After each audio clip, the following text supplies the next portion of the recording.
What up? This is Rama Screen covering movies, TV, and entertainment, and here's my review of Netflix's new documentary series, Monsters Inside, the 24 Faces of Billy Milligan. Hey, before you watch my review, please subscribe to my channel, press that like button, and ring that bell so you can get notified whenever I post new videos. And if you'd like to help support this channel, please do so at patreon.com/ramascreen. That's patreon.com/ramascreen. Let's rock this. Look, let's be real here. Of all the dangerous criminals out there, Billy Milligan is probably at the bottom of the totem pole. He's still evil, but he's not prolific or highly publicized evil like Ted Bundy or those guys. Unless you were around in the 70s and the 80s, unless you were from the states mentioned in this docu, odds are your first response would be, Billy who? Understandably so, just keeping it real. But what Billy brings to the table is the debate over the issue of whether or not multiple personality disorder can be grounds for acquittal in the criminal justice. His case has become the go-to point for similar insanity pleas ever since then. So this docu does an excellent job of breaking that down. It's gripping, it's chilling, it's thought-provoking. Monsters Inside, the 24 Faces of Billy Milligan is another solid true crime documentary from Netflix. Directed by Olivier Megaton, in 1977, a serial rapist struck Ohio State University. Overwhelming evidence quickly led investigators to Billy Milligan, an aimless young man with a traumatic childhood and a criminal record. Yet, upon his arrest, Billy had no memory of the assaults, and his mannerisms seemed to change on the spot. A parade of psychiatrists diagnosed him with multiple personality disorder, eventually determining that as many as 24 distinct multiples existed within his mind. In a case that captivated the nation, their analysis anchored a first-of-its-kind legal defense strategy, and Billy was found innocent by reason of insanity.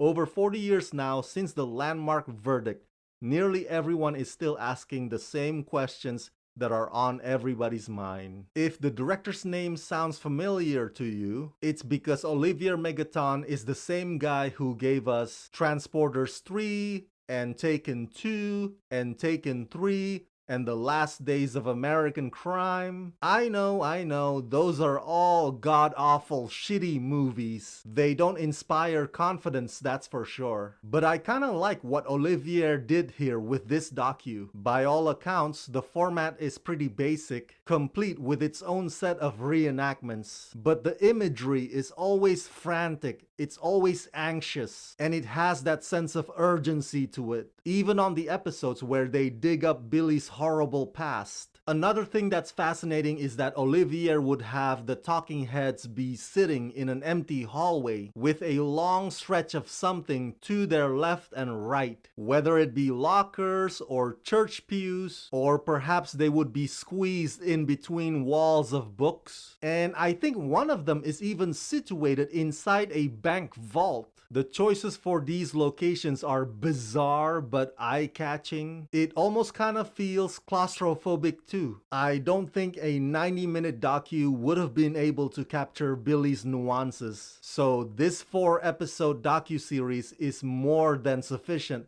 to lay it all out, because a couple of the episodes really get to the bottom of what could motivate such a man. That said, I've always been skeptical about that whole multiple personality thing. I mean, it makes for a good movie, like Split and Fight Club and Me, Myself and Irene, but watching this docu, no matter how many psychiatrists they throw at me, their arguments never have me sold, because I always feel that at the end of the day, Billy had everyone duped. And because of his so-called multiple personality, the attention is more on him, like he's some kind of shiny object worth examining and tinkering, as opposed to focusing on the evidence or focusing on his victims. So on one hand, this docu is a deep dive into Billy, and on the other hand, it's about the massive failure of our criminal justice system, which fell for Billy's deception, resulting in his many victims never truly receiving the justice they deserve.